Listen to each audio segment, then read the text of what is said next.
আসসালামু আলাইকুম ওয়া রাহমাতুল্লাহি ওয়া বারাকাতুহু নাহমাদুহু ওয়া নুসাল্লি আলা রাসূলিহিল কারীম আম্মা বা'দ। বিশ্বের সকল মানব কল্যাণ প্রেমীকে সুফিয়া ফাউন্ডেশনের পক্ষ থেকে আন্তরিক মোবারকবাদ জানাচ্ছি। আলহামদুলিল্লাহ, গত 5ই অগাস্ট রোজ বুধবার সুফিয়া ফাউন্ডেশনের অন্যতম একটি মাসিক প্রকল্প বিনামূল্যে খাদ্য সেবা চলতি মাসের পর্বটি সম্পন্ন করা হয়। 25 জন পরিবারের মাঝে 6 কেজি চাল, 2 কেজি আলু, 2 কেজি পেঁয়াজ, 1 কেজি ডাল, 2 লিটার তেলের প্যাকেজটি পৌঁছে দেওয়া হয়েছে। যেহেতু 25 জনের জন্য বরাদ্দ করা সম্ভব ছিল এবং সেবাগ্রহীতাগণের অনেকেই নির্দিষ্ট, তাই তাদের বাসায় পৌঁছে দেওয়া হয়েছে। কারণ বিনামূল্যে খাদ্য সেবার ক্ষেত্রে কয়েকটি ক্যাটাগরির প্রতি লক্ষ্য রাখা হয়। তারা হচ্ছেন স্বামী ও উপার্জন সক্ষম সন্তানহীনা নারী, অত্যন্ত দরিদ্র বয়োবৃদ্ধ যার পরিবারের কর্তা একমাত্র তিনি, শয্যাশয়ী প্যারালাইজড ব্যক্তি এবং উপার্জনে ব্যর্থ অত্যন্ত দরিদ্র চাকরিজীবী। এমন ব্যক্তিদের কাছে সুফিয়া ফাউন্ডেশনের পক্ষ থেকে প্রতিনিধির মাধ্যমে খাদ্য প্যাকেজটি বা সেবাটি পৌঁছে দেওয়া হয়ে থাকে, যারা সাধারণত বিতরণস্থলে আসতে সক্ষমও থাকেন না। অনেকেই কিছু পরিবারকে প্রতি মাসেই দেয়া হয়ে থাকে, আর বাকিদের মাঝে প্রতি মাসেই পরিবর্তন করে পালাক্রমে সেবা প্রদান করা হয়ে থাকে। সুফিয়া ফাউন্ডেশনের পরিচালনা ও পদ্ধতির আলোকে ধর্ম, বর্ণ, শ্রেণী নির্বিশেষে সকলেই সেবা পেয়ে থাকেন।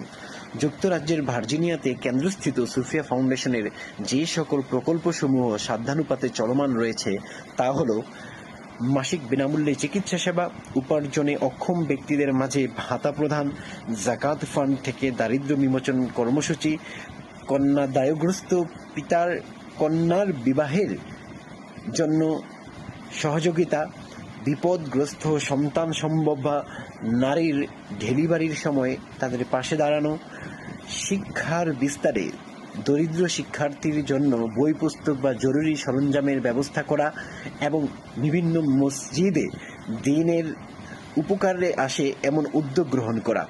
এছাড়া জরুরি প্রয়োজনে বিপদগ্রস্ত ব্যক্তিদের পাশে দাঁড়ানো।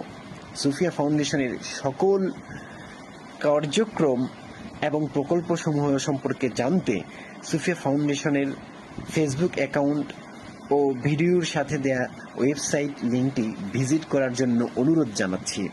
আপনাদের সকল আর্থিক ও পরামর্শমূলক সহযোগিতার জন্য নিবেদন থাকলো, আল্লাহ তাআলা আমাদের সকল কাজগুলোকে যেন কবুল করেন এবং আমাদের চলে যাওয়া মরহুম সকল আত্মীয়দেরকে আল্লাহ তাআলা যেন মাগফিরাত ও রহমত দান করেন। বিশেষত জনাবা সুফিয়া বেগমকে আল্লাহ তাআলা যেন রহমত ও মাগফিরাত দান করেন এবং আমাদের যে সকল আত্মীয়গণ, পরম আত্মীয়গণ বেঁচে আছেন, আল্লাহ তাআলা যেন তাদের স্বাস্থ্য সুস্থতায় বরকত দান করেন এবং তাদের জন্য নিরাপদ যে সমস্ত ব্যবস্থা রয়েছে আল্লাহ তাই যেন গ্রহণ করেন।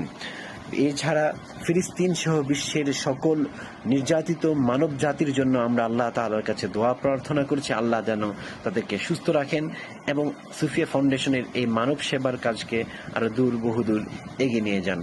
আসসালামু আলাইকুম ওয়া রাহমাতুল্লাহি ওয়া বারাকাতুহু।